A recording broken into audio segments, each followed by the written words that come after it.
Hey guys, हम विश्वेश। चलिए देखते हैं अगले वीक कौन से स्टॉक ट्रेड्स कर सकते हो और मार्केट कैसे मूव कर सकता है, स्पेशली जब वीकेंड में बहुत सारी मूवमेंट हुई थी। तो शुरुआत करते हैं। सबसे पहले देखते हैं, ये है बैंक निफ्टी और ये है बैंक निफ्टी का डेली चार्ट। अगर आपने मेरा 18th का मार्केट एनालिसिस देखा होगा तो जो एग्जैक्टली मैंने कहा था वैसा ही हुआ। मैंने ये कहा था मार्केट ओपन होगा, ओपन होने के साथ हम सेल ऑफ देखेंगे और यहाँ पे 75% के आसपास हम सपोर्ट लेंगे। और ये जो सपोर्ट लाइन था ये भी मैंने ऑलरेडी आपको प्रीवियस वीडियो में बताया था। एग्जैक्टली यहाँ पे हुआ। और अगर आप अभी निफ्टी को देखोगे तो भी आपको समझ में आएगा सेम चीज़ निफ्टी में हुई है कि ये जो स्विंग लो था उसके आसपास में मैंने ये बनाया था कि यहाँ पे सपोर्ट ले सकता है।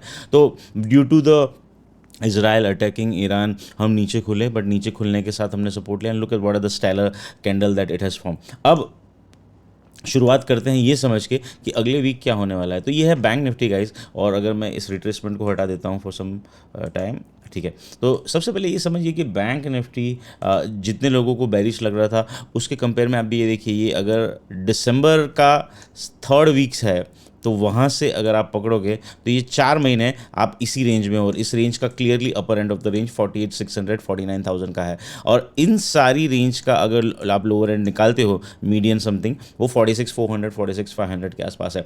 मेरे हिसाब से ये वीक भी हम एक इनसाइड कैंडल इस तरह का कुछ एक्सपेक्ट कर सकते हैं। मैं वीक बोल रहा हूँ, मैं डे नहीं बोल रहा हूँ, ठीक है। तो अपसाइड 48,600, डाउन साइड 46,400, मुझे लगता है इसके बीच में ट्रेड करेंगे। ये ब्यूटीफुल हैमर दिख रहा है, लेकिन ये रेंज के बीच में हैमर का कोई वैल्यू नहीं है। जब मार्केट रेंज में होता है तब आपको एक चीज़ समझनी होती है कि ओवरऑल मार्केट कहीं मूव नहीं कर रहा है, मार्केट जस्ट सीसो कर रहा है इसी रेंज के अंदर में। अब हम देखते हैं डेली, ठीक है। तो ये देखिए, ये डेली है और ये डेली में ये ट्रेंड लाइन के आसपास बाइंग आई थी and this is where a very very strong candle has formed. ये तो इस कैंडल का 50% मार्क आपका स्टॉप लॉस हो जाता है। इसके नीचे नहीं जाता है तब तक हमें बाय एंड लार्ज बंदी नहीं करती है। तो 47,200 जब तक नहीं निकलता है तब तक मेरे हिसाब से हम एक बार के लिए बुलिश स्टैंस रखेंगे। और अब कल के सेशन में पहला सिनारियो कि अगर मार्केट नीचे खुलता है फॉर सम रीज़न, इनफैक्ट अगर आप डाउ को देखोगे तो डाउ 200 पॉइंट अप था, और अगर डाउ का इम्पैक्ट हमारे यहाँ देखेंगे तो हमारे यहाँ पॉजिटिव एक्सपेक्ट होनी चाहिए। लेकिन एचडीएफसी और इन्फोसिस के रिजल्ट आए थे और दोनों निफ्टी के पार्ट है। HDFC bank as a weightage very high in a bank Nifty, और निफ्टी का भी हैवी वेट स्टॉक है। तो अब उसकी वजह से कुछ इम्पैक्ट होगी तो हम एचडीएफसी बैंक का एनालिसिस करेंगे। बट मेरा ये मानना है ये स्विंग लो नहीं टूटता है 46,400 तक, तब आपको पोजिशनल मंदी नहीं रखनी है। 47,400, सॉरी 47,200, ये आपका इंटरमीडिएट सपोर्ट जोन है। अगर ये यहाँ आता है इस तरह से तो आपको बाइंग करनी है, because it is likely to move like this during the week and that is what it is been doing.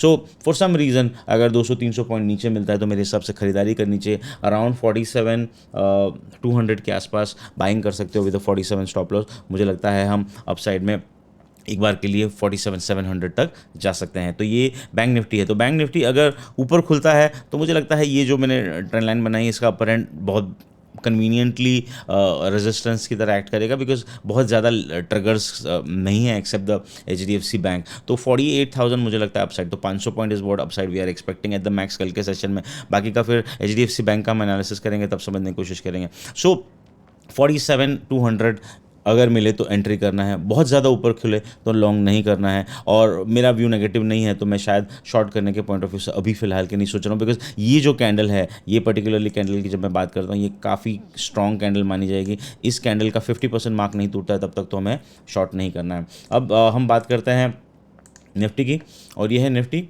और मैं सारा कुछ क्लीन कर देता हूँ क्योंकि चार्ट पे काफ़ी कुछ है।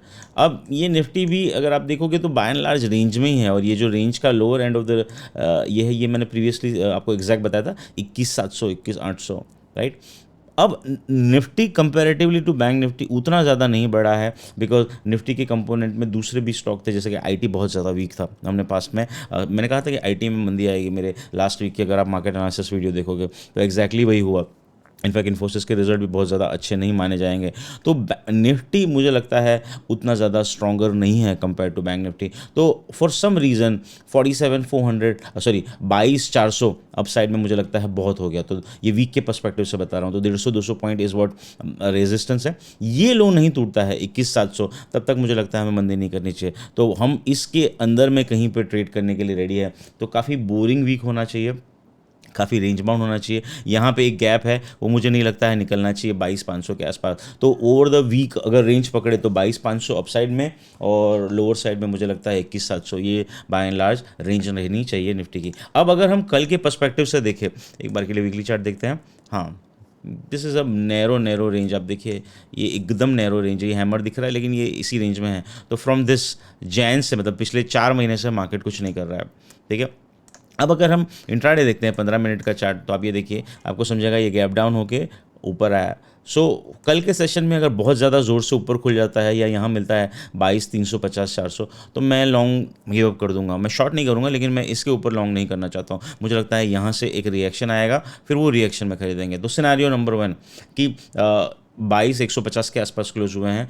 अगर मार्केट फ्लैट खुलता है 22,150-100 के आसपास, तो मेरे हिसाब से खरीदारी करेंगे। स्टॉप लॉस 22 के नीचे का रखेंगे। अप साइड में हम 22,300-350 तक जा सकते हैं। बहुत ज़्यादा ऊपर खुल गया 22,300-350 के आसपास, लॉन्ग नहीं करेंगे। और बहुत ज़्यादा नीचे खुलता है 22,000, तो मेरे हिसाब से 21,750, 21,800 के स्टॉप लॉस से आप लॉन्ग कर सकते हो। ऐसा कुछ हो सकता है। सो ज़ोर से ऊपर खुले नहीं लेना है, फ्लैट खुले थोड़ा पुल बैक आए तो लेना है, 22,000 के नीचे का स्टॉप लॉस रखना है। तो मेरे हिसाब से निफ्टी होगा। अब बात करते हैं हैवी वेट रिजल्ट्स की। और जब हम हैवी वेट रिजल्ट्स की बात कर रहे हैं तो सबसे पहले शुरू करते हैं एचडीएफसी। तो मैंने थोड़ा बहुत रिसर्च किया, ज़्यादा टाइम नहीं मिला था, लेकिन मैंने जो पब्लिकली अवेलेबल इन्फॉर्मेशन थी उसको एनालाइज करने की कोशिश की है। तो एचडीएफसी बैंक का जो रिजल्ट है 16,500 करोड़ का Q4 FY का आपको पैट दिखेगा। अगर आप उसको कंपेयर करते हो Q3 प्रीवियस क्वार्टर से, तो ग्रोथ ही नहीं है। और एनआईआई देखोगे तो आपको 2% का है। तो ये नंबर जो है मेरे हिसाब से ये पुअर नंबर माना जाएगा। अब net interest income 290 billion, exactly 29,000 crore. Y N Y आपको 24,000 दिखता है 284 Q2। तो ये वाई एन वाई इसलिए मैटर नहीं करता है बिकॉज आपने एचडीएफसी के साथ जुलाई में मर्जर किया था। तो जो 38% ग्रोथ रिपोर्ट कर रहे हैं बहुत सारे लोग, दिखाने के बहुत स्टेलर सेट ऑफ नंबर है, 12,000 के सामने 16,000, वो बिकॉज हमने एचडीएफसी को इसमें मर्ज किया था। तो मर्ज एंटिटी की वजह से वो प्रॉफिटेबिलिटी जो है वो ज़्यादा दिखती है। अब एक और चीज़ है, इनके पास एक था क्रेडिला, उसका सेल ऑफ किया है और 2024 मार्च में किया है, विच इज़ मट, जिसकी वजह से उसका आप ऐसा कह सकते हैं कि बॉटम लाइन थोड़ी बहुत आई है। अब एक्स्ट्रा फ्लोटिंग प्रोविजन है 10,900 करोड़ के। मुझे लगता है ये बहुत ज़्यादा अच्छी न्यूज़ नहीं है, लेकिन आप इसको थोड़ा सा ऐसा भी देख सकते हो कि आरबीआई ने क्या किया है, हायर रिस्क वेटेज दिया है, तो हायर प्रोविजनिंग ऑफ लोन बोला था, तो इसकी वजह से फ्लोटिंग प्रोविजन तो ऊपर जाने थे। तो ये some sort of a positive argument की जाएगी। और सारा जो सेगमेंटिकल प्रॉफिट अगर आप देखोगे तो इवन द फ्लोटिंग प्रोविजन के बावजूद एनआईएम जो ठीक आया है, मेरे हिसाब say that is not a bad one. तो बहुत एक्सट्रीम्स हैं। कोई लोग कहते हैं कि बहुत ख़राब रिजल्ट आया है, कोई लोग कहते हैं कि बहुत ठीक रिजल्ट आया है, कोई लोग कहते हैं कि अभी हम एक और क्वार्टर देंगे। लेकिन मैंने एक और एनालिसिस फाइंड किया कि एचडीएफसी बैंक का लास्ट 30 साल का लोएस्ट ईपीएस ग्रोथ माना जाएगा। नाउ हाउ अबाउट दैट, ठीक है। और आप ये earning per share in a worst time 2008-9 का भी जो ईपीएस का ग्रोथ था वो 9% 2% के आसपास था। सो मेरे हिसाब से this is a below par number अगर आप प्योरली देखते हो। लेकिन क्योंकि मर्ज है, इतना बड़ा मर्जर था, तो मुझे लगता है शायद नंबर में इम्पैक्ट आने में टाइम लगेगी। सो ओवरऑल आप ऐसा मान सकते हो कि एचडीएफसी बैंक काफ़ी बड़ा रोल प्ले करेगा। हम चार्ट देखेंगे कि कैसे ट्रेड करना है। तो अब चार्ट ही देख लेते हैं सबसे पहले, क्योंकि हमें इसको ट्रेडिंग के पॉइंट ऑफ व्यू से समझना है। तो ये देखिए, मेरे हिसाब से ये जो शॉर्ट टर्म रेंज थी, ये रेंज का अपर एंड है 1460। 1460 के नीचे जाए तो फिर ये वापस 1360 आ जाएगा, ठीक है।